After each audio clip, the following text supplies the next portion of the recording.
the inspiration for K-pop Demon Hunters Demon King revealed. K-pop Demon Hunters constructs a vibrant mythology where the power of music serves as the ultimate weapon to unite humanity against encroaching darkness. Furthermore, the narrative stakes come from the constant threat of an invasion from the demon realm, led by the terrifying Demon King, voiced by Lee Byung-hun. This antagonist is driven by an insatiable hunger to break into the human world and steal souls, presenting a lethal challenge for the girl group heroes.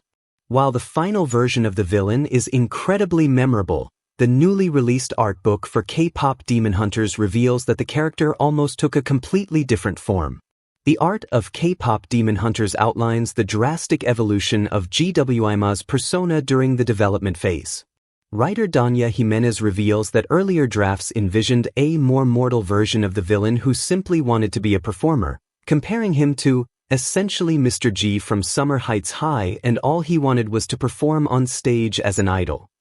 Ultimately, the team shifted toward a more abstract concept discovered by writer-director Maggie Kong during her research into demonology, a being described only as a giant, consuming mouth. There was no physical description of it, so we had a lot of liberties to create the design of him, Kong explains. This flaming mouth because he's the voice in all our heads. He's the little whispers that tell you the little bad things about yourself when you don't want to listen to them. The shift created a villain that stood apart from the typical tropes of animated antagonists. Writer-director Chris Applehands notes that, unlike traditional bad guys, who want to sit on a throne and lord over the human world, Emilia is defined by a terrifying nothingness. He's kind of nihilistic. He just wants to pull you down into this void and consume your soul. There's nothing beyond it, it's just the end, which feels scarier and more primal, Applehands says. The threat in K-pop Demon Hunters extends beyond GWIMA to the legions of lesser demons infiltrating the human world. The art book details how the creative team designed these creatures to allow for subtle intrusion within the storyline, while maintaining a cohesive visual language rooted in Korean history.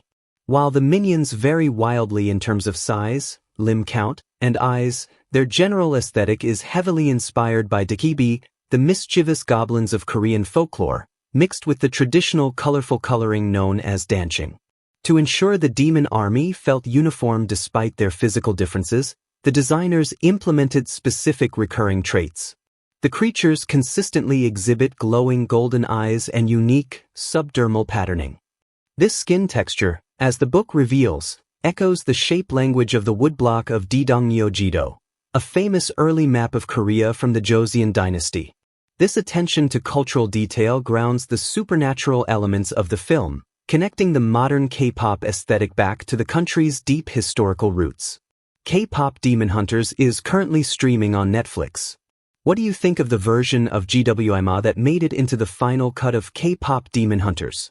Leave a comment below and join the conversation now in the comic book forum.